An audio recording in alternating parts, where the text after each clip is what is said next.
Shalom umat Allah yang diberkati Tuhan. Dimanapun Anda berada, saya percaya kebaikan, kemurahan kasih sayang Allah selalu menyertai dan tidak pernah meninggalkan kita anak-anaknya. Kembali bersama dengan saya Pendeta Dr. Anas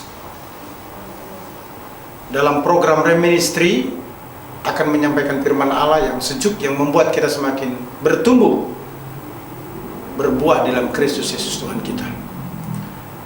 Miracle in Crisis dalam 2 Raja-Raja 4 ayat 3 sampai dengan ke-5 merupakan seri khotbah yang kedua. Khotbah saya pertama terkait dengan tema Miracle in Crisis dicirikan dengan Come to the right person, sebagaimana dinyatakan dalam 2 Raja-Raja 4 ayat 1 sampai dengan ayat yang kedua. Mari kita lihat 2 Raja-Raja 4 ayat 3 sampai dengan ayat yang ke-5. Firman Tuhan berkata demikian. Lalu berkatalah Elisa, pergilah, mintalah bejana-bejana dari luar, daripada segala tetanggamu, bejana-bejana kosong, tetapi jangan terlalu sedikit. Kemudian masuklah, tutuplah pintu sesudah engkau dan anak-anakmu masuk. Lalu tuanglah minyak itu ke dalam segala bejana. Mana yang penuh, angkatlah. Pergilah perempuan itu daripadanya, ditutupnyalah pintu sesudah ia dan anak-anaknya masuk, dan anak-anaknya mendekatkan bejana-bejana kepadanya, sedang ia terus menuang. Umat Allah yang diberkati Tuhan Yesus Kristus, Miracle in Crisis dalam 2 Raja-Raja 4 ayat 3 sampai ayat ke-7 menekankan do the right order. Yang pertama dari 2 Raja-Raja 4 ayat 1 sampai dengan yang kedua adalah come to the right person, datang pada pribadi yang tepat. Yang kedua dari 2 Raja 4 ayat 3 sampai dengan ke-5 adalah do the right order, lakukan saran dengan tepat.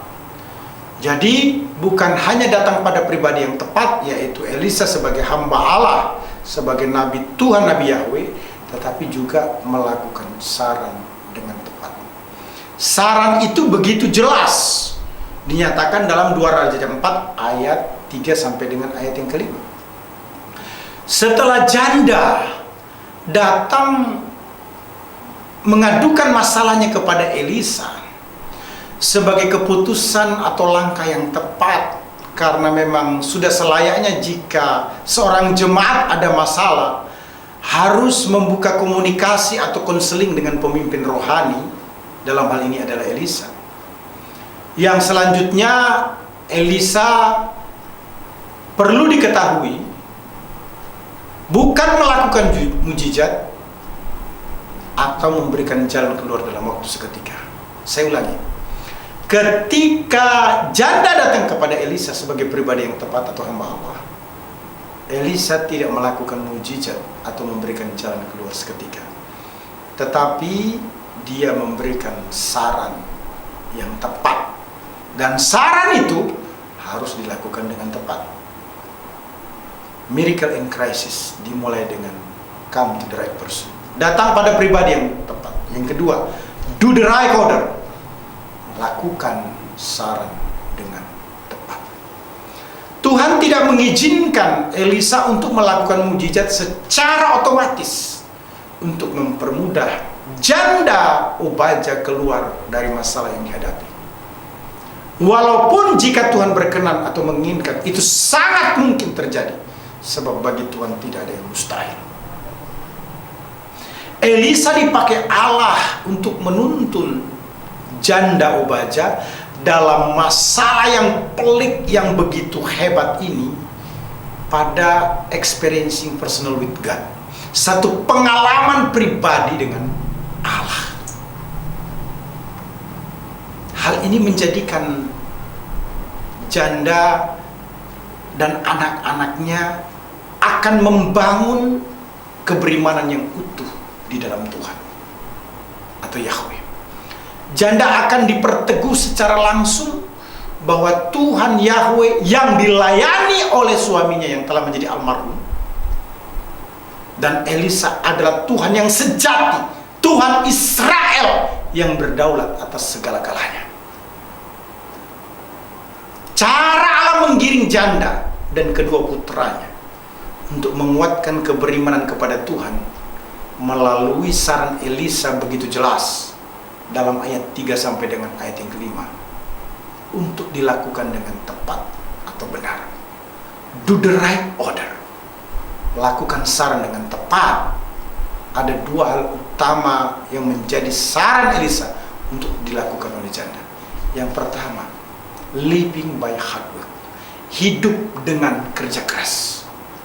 Sekalipun janda dan kedua putranya sedang dirundung duka karena suaminya bernama Obadja meninggal, dan semakin bertambah karena debt collector atau penagih hutang datang untuk mengambil kedua putranya dijadikan budak. Namun janda tidak boleh lemah atau menyerah, apalagi bunuh diri. Don't give up. Tidak boleh menyerah, but wake up. Bangun dan bangkit.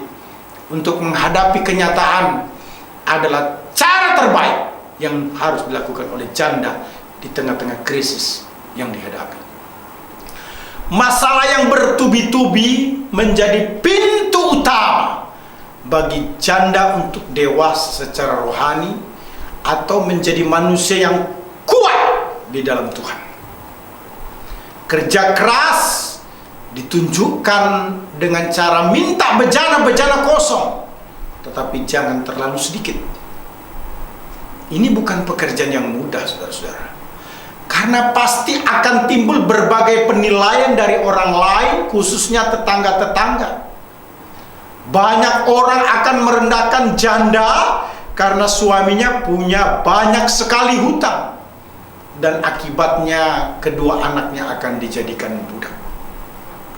Dengan demikian, respons yang negatif akan semakin dirasakan janda di tengah-tengah upaya meminjam bejana-bejana yang jumlahnya banyak.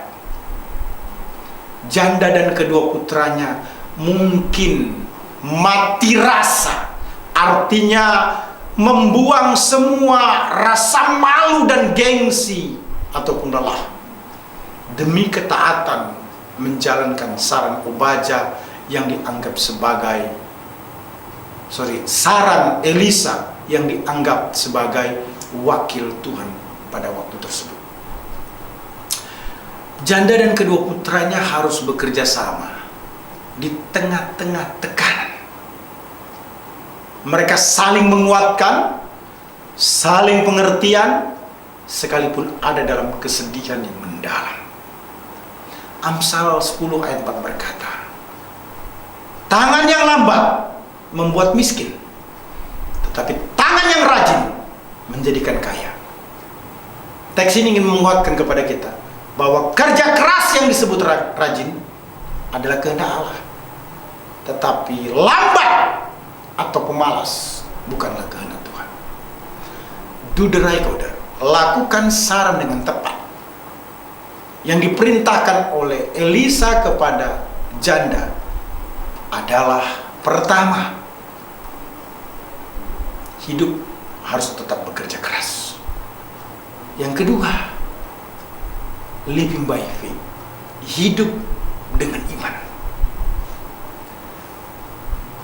Saran Elisa tidak hanya kerja keras. Kerja keras tidak cukup. Semua usaha kita tidak akan berhasil tanpa kuasa Tuhan yang memberkati kita. Penulis kitab Amsal menyatakan dalam Amsal 10 ayat 22, berkat Tuhanlah yang menjadikan kaya, susah payah tidak akan menambahinya. Jadi bekerja keras harus, namun beriman juga tidak kalah penting.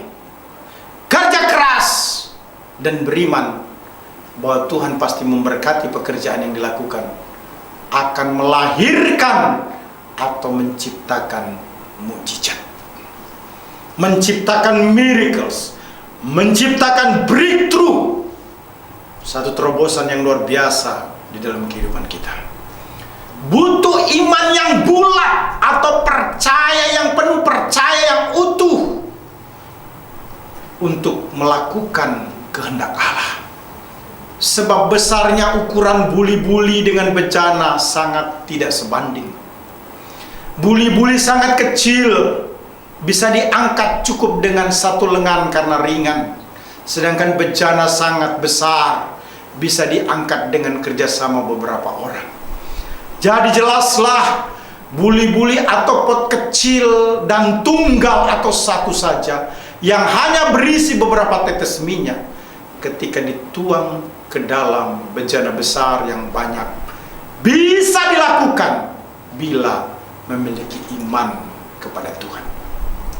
Janda dan kedua anaknya hanya bisa masuk ke dalam pintu rumah, masuk ke dalam rumah dan menutupnya, menata bejana-bejana, kemudian menuang minyak dari buli-buli, dilakukan karena iman. Hal tersebut merupakan perbuatan yang melampaui akal manusia. Iman terkadang memang melampaui akal manusia, karena iman sifatnya supranatural, bukan natural. Umat Allah yang diberkati Tuhan, perhatikan. Abraham ketika mendapatkan perintah untuk mempersembahkan Ishak sebagai korban bakaran di Moria, menuntut kerja keras, karena dibuktikan Abraham, Ishak dan asistennya atau bujangnya harus melakukan perjalanan yang jauh dan membuat mezbah untuk korban bakaran.